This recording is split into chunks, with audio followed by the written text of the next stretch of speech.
10 seconds remaining. 5 seconds remaining.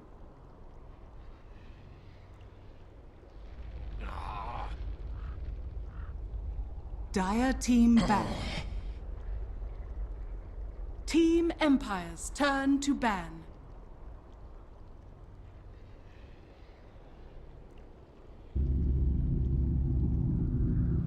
Dire team ban.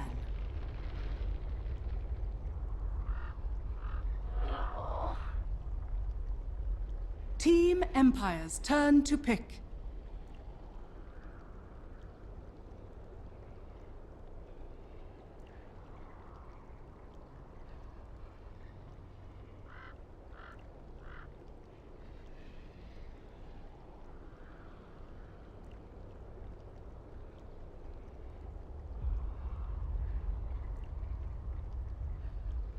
Ten seconds remaining. 5 seconds remaining. Dire team pick.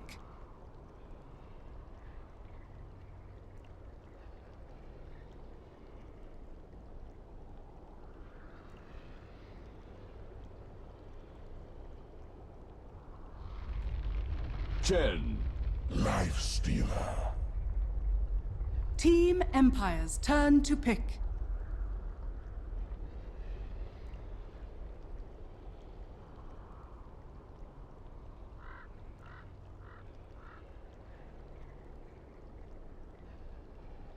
Enchantress.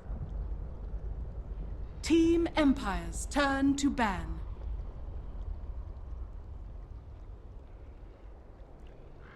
Welcome back. Season 3 of WePlay here is ready for you. The draft is underway. Walrus Punch taking on Team Empire. 10 seconds remaining. And honestly, there's some pretty interesting picks and bans so far. CIS 5 squads, seconds a little bit of a remaining. change for Screen's team. We did have an announcement the other day of their roster Reserve being time. Nico Baby, Black, and Minots with green. But it looks like he's picked up Miposhka, Barash, and a couple of other lads. Get themselves back into WePlay Season Stage. Team Empire, though, no changes for them as the CIS squads are shuffling just a tiny bit. Co-caster for this game, Heen. Now, what on earth do you think about these picks, honestly? Well, I thought the draft was starting off pretty Dire standard, but team then back. the Lifestealer pick came through, and I'm not sure what that was about. It was like an insta pick too. I'm not sure if you noticed. Empire first pick Vengeful, and they insta responded with Chen Lifestealer. Chen obviously a really strong hero despite the nerf. 10 Renerf he got to seconds his remaining. Ags. But surely Walrus Punch right now 5 has some seconds mind with remaining. this Lifestealer pick because, in my opinion, Lifestealer isn't so Reserve good against time. Vengeful. Because he's like a single target carry that Vengeful swaps someone, like then he has to wait another full 10 seconds for his like rage or open wounds cooldown to come off cooldown. So I'm interested to see what Team Empire's Walrus Punch turn to have ban. in mind for this Lifestealer. Something special, I Dire hope, team because back. it was such an early pick. Yeah, it's been kind of weird where CIS teams have had their own kind of like drafting meta. Lifestealer has very often been banned in the first phase. I'm not 100% sure. I'm not 100% sure why. I haven't actually seen a 10 game of seconds Lifestealer played remaining. apart from one where Kuroi had it as like a support hero. 5 A hero that seconds remaining. they've been prioritizing and banning in the early stages. Probably something that came through from scrims, playing against each Reserve other time. earlier on a couple of weeks ago. The other one is Enchantress. Enchantress is a hero that the offlane has been proving really difficult to deal with. That's without even talking about, her support aspects. Able to jungle, go onto the mid lane and control lanes, kind of like a bounty hunter does. The aggressive zoning, the kind of harass potential you get from an Enchantress roaming around, it can be rough to handle. And then you add in the fact she's a Chen, right? Yeah. I think Enchantress generally counters Chen at early stage of this game when Chen doesn't have as many creeps. When Chen has like 4 creeps, he has like the double heal from mech and heal. Taking 1 creep isn't such a big deal, but early on, getting 1 out of 2 creeps stolen, or even like your only creep stolen, is a pretty big deal. Maybe Lifestealer can't. Sure, if Lifesteal is like Dire team as pick. said, we don't know exactly why Lifesteal is being picked. Possibly, Enchantress is gonna steal the creep that Lifestealer goes on and make it hard for Lifestealer to fully utilize the survivability aspect of the spell. End up doing with it. Oracle, AA, Witch Doctor, Gyro. 10 seconds Now, here, remaining. there's heroes like Tusk still out there that could be picked up by either one of the 5 teams. seconds remaining. Tusk has seen a little less play in the offlane and more time as a support. Team Empire's turn It's like to both pick. teams going to skip over him and go for Dire Shadow team Shaman, pick. and then Earth Spirit as their instant responses to each other. And again, I'm looking at Team Empire and kind of wondering actually, it's going to be one roll Vengeful Spirits as a support? Is it going to be offlane Enchantress, offlane Earth Spirit? There's lots of opportunities here for them to kind of mix things up. Play heroes in different, but I kind of feel like it's going to be support Earth Spirit, Venge, offlane Enchantress, and then they have, you know, a little 10 more seconds remaining. or firepower between their one roll and safe lane heroes. Can't get the 5 Invoker, they can't get the seconds DP remaining. for resolution. Still guys out there like a Queen of Pain though for them, but Walrus Punch are the ones with the fourth pick. Right now, probably looking for their offlaner as they have safe lane Lifestealer. They've got their two supports. And they kind of want to wait and see what your mid matchup's going to be, right? Possibly. Yeah, for sure. Yeah, neither the two really popular heroes, Invoker, OD hasn't been picked yet, but Invoker DP being banned out. I think teams are sort of trying to get the upper hand in the mid matchup. 10 seconds remaining. Right now, I notice Empire don't really have great AOE. 5 seconds remaining. Earth Spirit is, I mean, he sort of has AOE, but it's damage over time spell, and Team he's Empire's gonna turn not to have pick. like that high levels. Probably being a support. That Luna pick, I think, that Lifestealer being an offlane. Okay. You're not going to run the mid Lifestealer really, are you? So I think you're nail on the head. Offlane Lifestealer, get the boot up, run yourself around. Interesting choice. I mean, I guess with the Rage you can get away from Vendor, 10 seconds stop the Earth remaining. Spirit from really being too annoying. How that works out.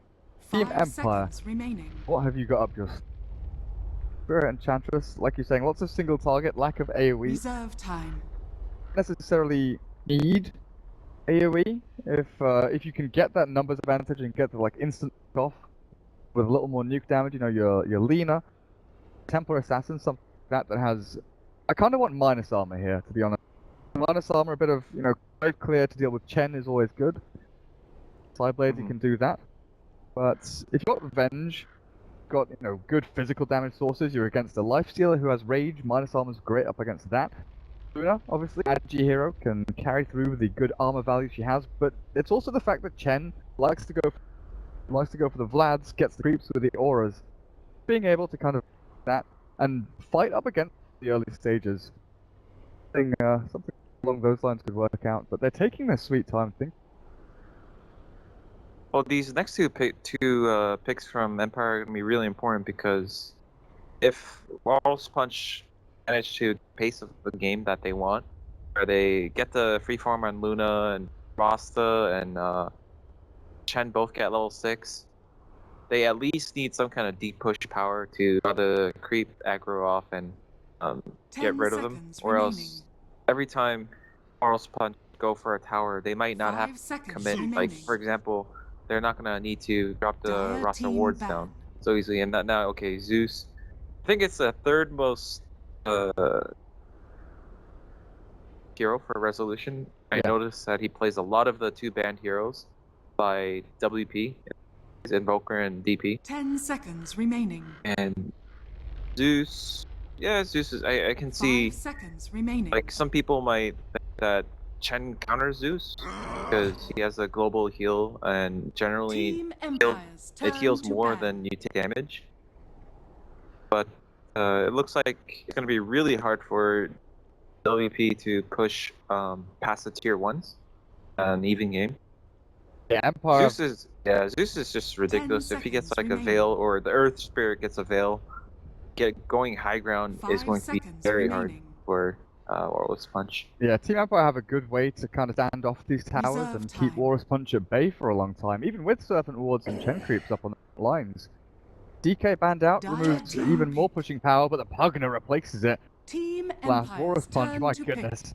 They've got so many heroes here to push into these tier 1s and tier 2s. Team Empire might not have the chance early on to combat this. Now, usually paired up with a Zeus, in CIS games, is Nature's Prophet.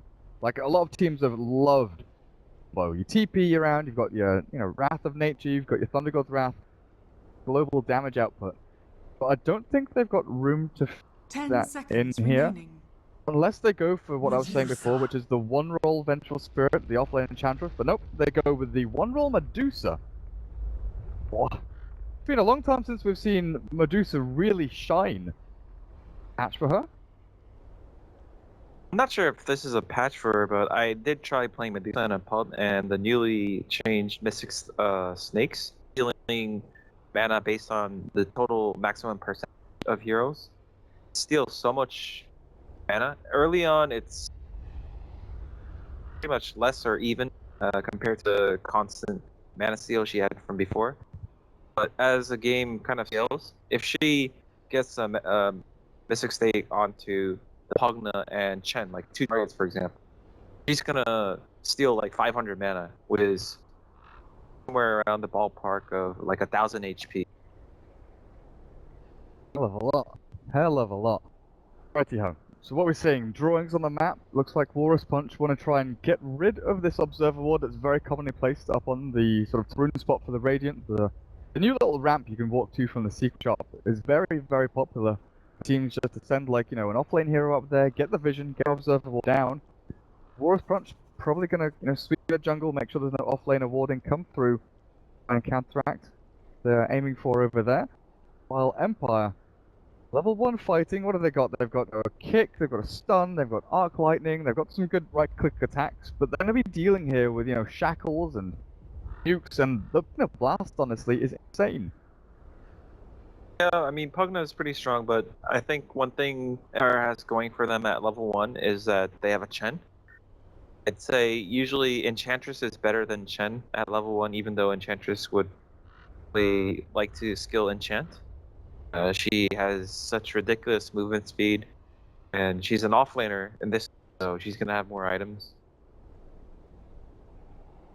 Go. Something Screen used to love doing was like throw tri-lanes with Pugna and throwing like Chen down there as well, but it looks like the way this is going to be going is Pugna mid. Go, heads down towards bottom lane. They've already TP'd up very quickly up the top. Shadow Shaman with his boots gets a good laning ward down, and they're not going to go and contest that spot they were spam pinging and talking about. They have to try and deal with Empire. All grouping up towards that top rune spot, going to go for the 5-man bounty rune takeout.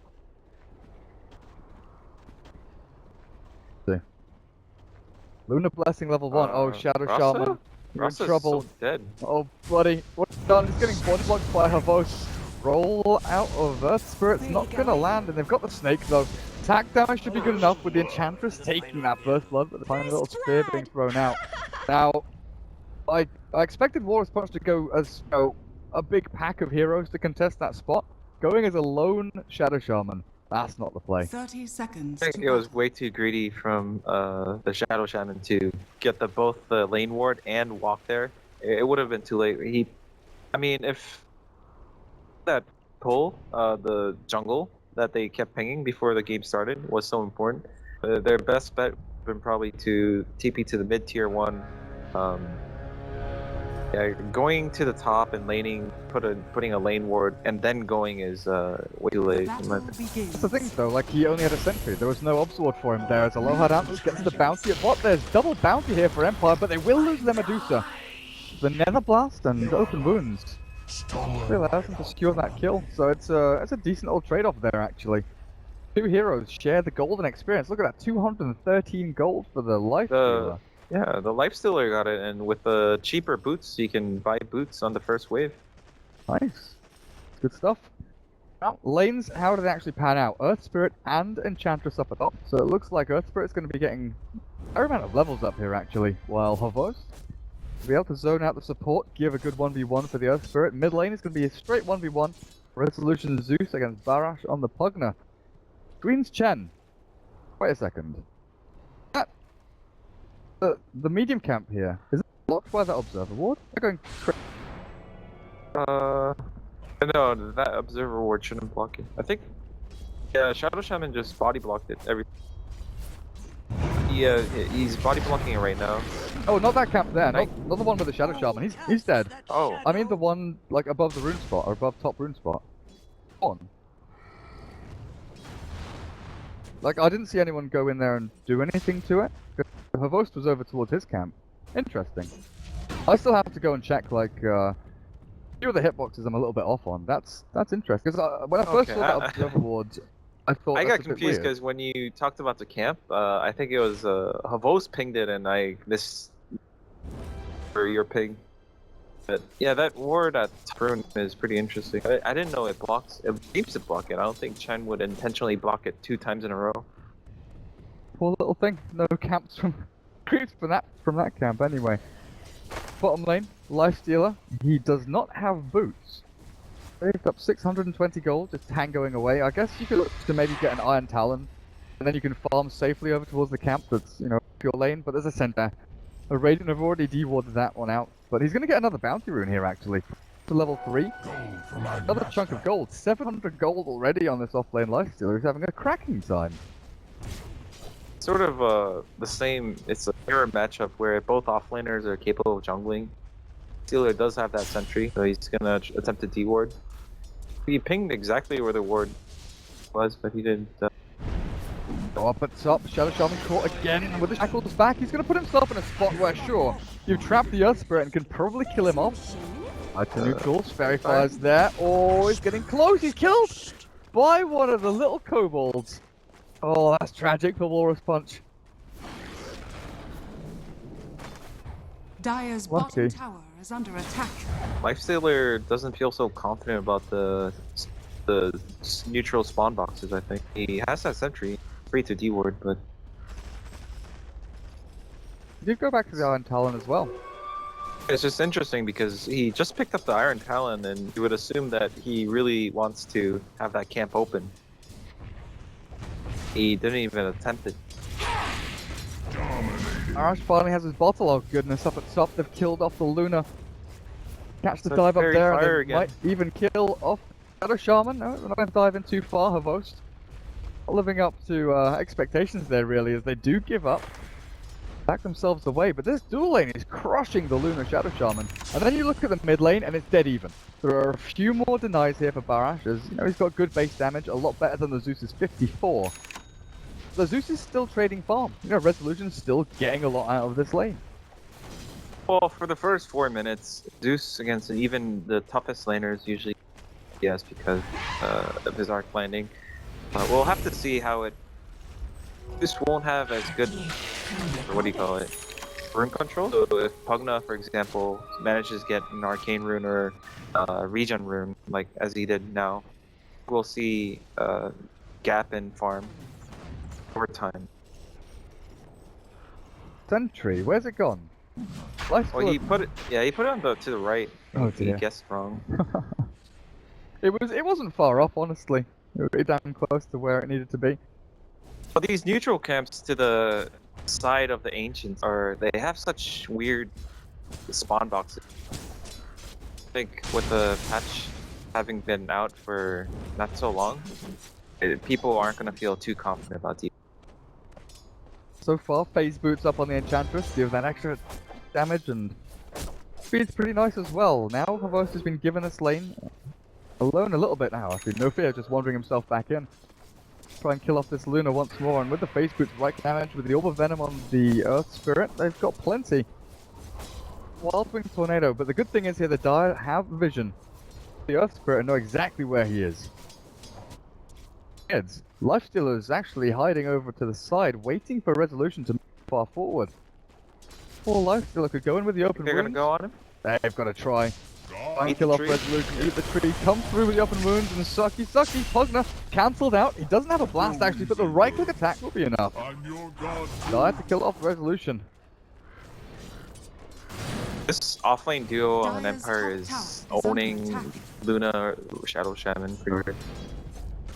You know, watching Havos play offlane and Phonic play port is For someone who's followed Na'Vi for a long time, it's sort of Dire's weird. bottom tower You is just under think of attack. Havos as a carry and Ponic as offlaner, Yeah. but seeing Havos play this Enchantress so aggressively is actually it's pretty fitting. Good stun, combo through her boast. Stick charges up, he's back up and running, sproiking away, looking for the Luna, but she's got her ultimate up. She'll go for the Lucent Beam and now throw the ulti out. No, she won't. She's still thinking about this. Her boast is super quick with those phase boots, and no fear, TPing away. He's just gonna be able to make it before the Centaur slaps the ground. Oh boy.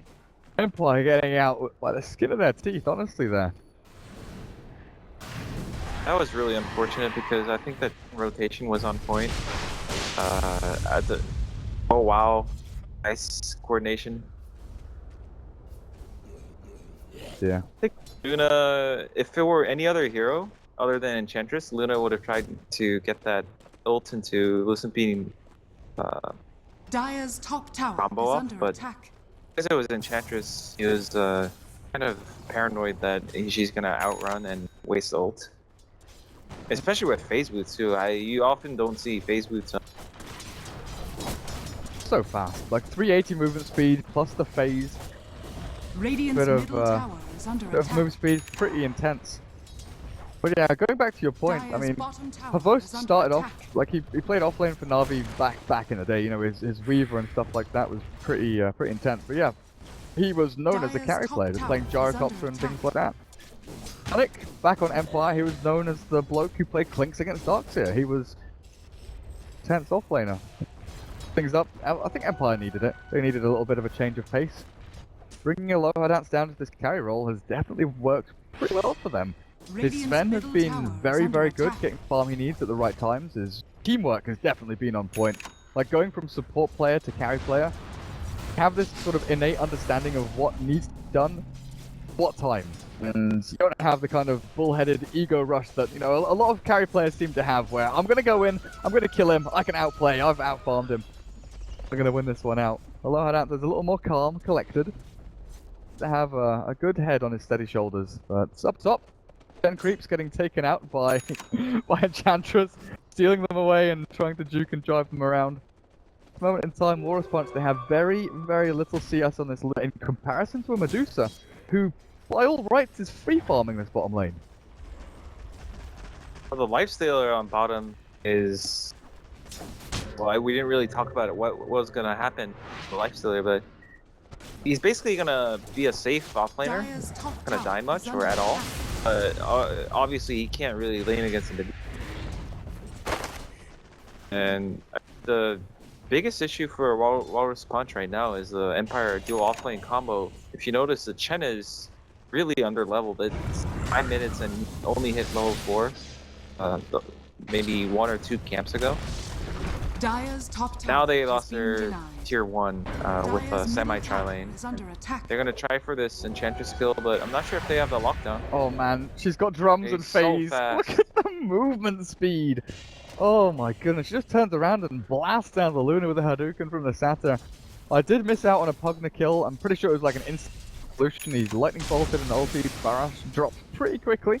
No, 800 HP on your Pugna isn't a lot when you're dealing with all that burst. Tier 1 tower did get denied out by Walrus Punch. This is a bad thing though. Losing the tower this early on against an Enchantress, she now has pretty much full reign. Walk into your jungle, take Chen creeps, control the lane. Is where does Luna go to farm at this point? Doesn't this kind of remind you of the last game we casted between Execration and TNC, where the Sven's towers got pushed so early, and it's sort of awkward. Luna does have, she hasn't used the ult yet, and she's gonna be somewhat tied to the safe lane, I suppose. And his Pugna and Chen, they sort of designed the draft with a 5-man in mind, and with the Luna having to take this lane, which isn't so secure. Over at bottom, I think this is fine. Stone Gaze will stop the advance. They did try a rotation onto mid, but good Chen micro. Held the Venge. Get the swap down, but yeah, you're talking about sort of hero levels on Chen and stuff like that. You've got a level 6 Venge. Support hero 10 minutes in, the swap is ready, and this is something that could potentially catch Walrus Punch off guard, is that relocate that sort of placement ability as Phonic is going to start stacking Ancients up here for the Medusa. Thing that the Dire need to do as well. They, oh, they have the Lifestealer and a Black Dragon. Okay, here we go. This is what we do. We get the Lifestealer and the Black Dragon. Now, this has been, you know, tried and tested, and it is incredibly annoying. We saw Loda do it with the Radiance build. Kuroki has picked it up from like a 4-roll supply stealer that jungled with Iron Talon. You go in, you get the Black Dragon, you throw the fireballs down, and you just piss people off. You go around as being this annoying beast.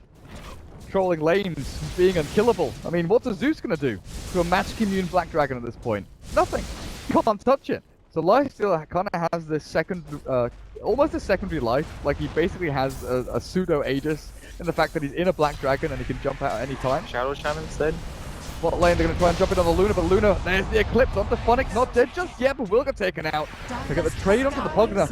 And you're right, Shadow Shaman did die in another area, but look at the damage output. Look at that Luna!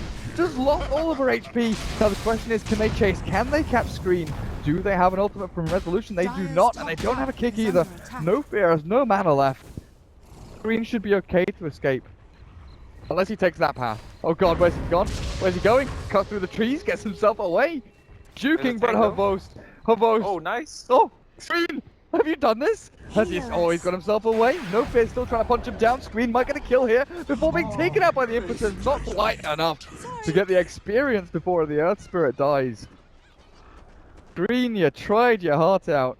And you honestly caused a lot of problems there for Empire, but still dying. Find that tier 1. Yeah, everything's falling apart for Walrus Punch right now. This is definitely not the type of wanted to play. They wanted like these lanes that are just peaceful and they all hit their level 6 and 7 timings. Bunch up, but I mean Chen needs to go back to the jungle, get level 6. I think he might have lost all his creeps, which is a really sad feeling when you play. Lifestealer jumps out of one, jumps into the other. He swaps out Black Dragon for Black Dragon. Oh, the Courier. Courier? Black Dragon just going to turn and try and fight Havos, it looks like. Good orb. So it's a Lincoln's Medusa. Nice. We've got a Dragon Lance on the Enchantress already. Holy crap. Tower is under attack. Approach into these big items is so thick and fast here from Team Empire. For Walrus Punch to catch up, especially if Barash is found. He's got a haste rune up and running, so back to safety. Another ward down. Looks like Havos is just going to focus that one out. Barash denied. Hey, gets the deny on the ward, but it's just what does Walrus Punch reaction-wise? They don't have any good way of going into a head-on-head fight. They've got their level 5 Chen, nowhere near mech, doesn't have level 6 yet. Don't really have a Chen. He's got a couple of creeps, but he doesn't offer you that safe push power you really expect and need. Well, he decided to skip Arcane Boots, so he's gonna have a mech not so late compared to how poorly the game's going. So maybe around the 16-minute mark, there might be a small timing window for Walrus Punch to. I wouldn't recommend that they take fights head on. Maybe a smoke into a sneaky Roche attempt. Because right now it's gonna be so hard to fight into Empire's lineup. Medusa just tanks up.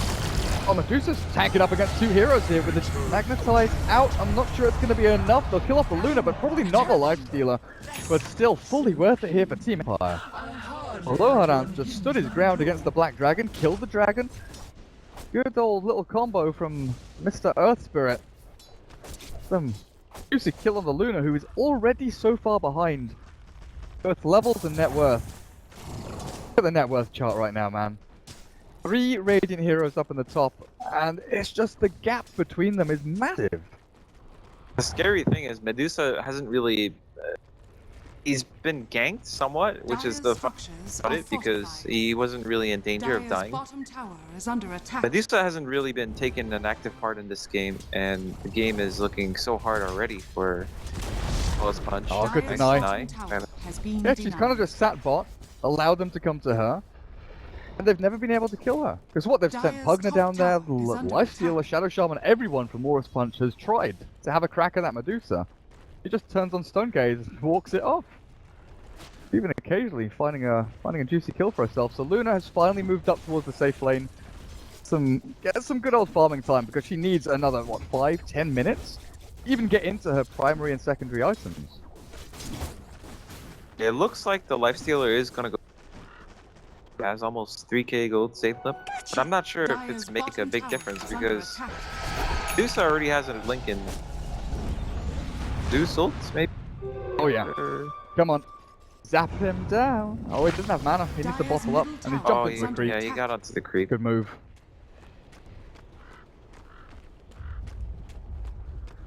Just safely waddling back to base. Right now, I think Walrus Punch completely missed out on their timings. They have taken 0 objectives so far, even though their lineup is specialized in grouping up and mowing down all the tier 1s, possibly tier 2. By now, they should have taken at least 3 towers, in my opinion. They missed that timing, and now they sort of need to play regular Dota, if you will. Dota being so underfarmed, and Lifestealer Radiance.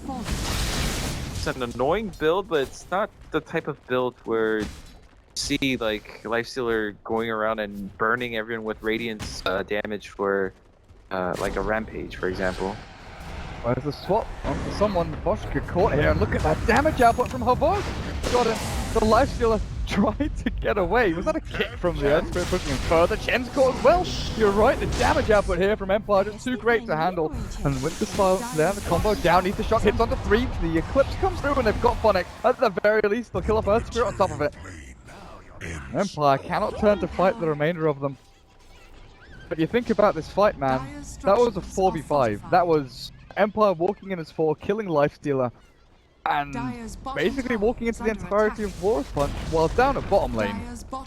Miss Medusa already has Lincoln Sphere and a Yasha, takes down a tier 2. This point looks close to unkillable. Medusa is a great pick this game. It was the last pick in response to all 5 heroes, but the reason you don't see Medusa so often is because if you pick it just like 1 or 2 too early, it might just get ruined by a single counter pick. But in this case, none of Walrus Punch's heroes, they don't really match up well against Medusa. They don't have any mana burn. I used to think Pugna's Life Rain stole mana, but it actually just restores mana, I think. Yeah. So I can actually see Medusa late game, or even like semi-late game, just walking into this of 5 heroes and tanking all of their skill sets and surviving. Yeah, Netherward does like a negligible amount up against the Medusa, trying to get through that mana shield, but at this point, he's level 14.5. He's going to start building into these big damage items. I kind of want to go back to what you were saying about the Lifestealer and his Radiance build. It's annoying. It's a very gimmicky build. But it's not something that's, game-breaking or game-changing. It's not going to outright win you a fight, like, let's say, a BKB on Luna or a Hex on Pugna. Something like that could potentially do. Aetherlands on Barash is going to be good at pushing in towers, doing that extra damage. The Nether Blast and the Drain, but they've got the kick and punch. They'll swap back, and Barash completely caught out of position. Thundergod's Wrath is good, and Walrus Punch just have no way back in the fight. Aloharan stands his ground, he still has the Stone Gaze, and they're clearing up these Chen creeps once again. Green has to reset, get himself some more little minions, because, I mean, Shadow Shaman's doing a good job pushing up at top, but you're losing your base almost. I don't think they're gonna stop here. They got the Aegis, and they know they're unkillable, and Chen is out of creeps. Now Lifestealer too, he's in the same boat as Chen. He doesn't really have that creep to rely on. Even if he did, he doesn't even have that Radiance. Saved up all this money, almost for nothing if they lose their base here. So that's not available, and Empire just going to chunk away at this Rax. Resolution up on the front line, zoning them all out. Luna can't even get in close. She does have her level 2 ulti, but the damage out from Resolution and Havos, way too much for the Lifestealer to stand. They'll take out the Nether Ward, and they'll take the melee Rax. Whether they'll move to the range, to be seen. They're still holding on to this. I guess they've got Stone Gaze, they've got ways to disengage, but they just go straight on in. Luna starts up before she even eclipse. No buyback available, and I think this is just game over. It's GG. Dire's middle barracks are under attack. Walrus Punch lasted 20 minutes, but Empire outlaned them. Team Empire. Outlaned them, and I probably my hardest not to really be quick to the gun on like whether it's an outdraft or not. But I think in this game, like laning wise and matchup, like okay, let's say the laning stage worked out a bit better, but it would have been super hard still for Walrus Punch to kind of finish up the game. They might have taken some objectives early on if they had a better laning stage, but past that, it's really hard to play against Zeus Medusa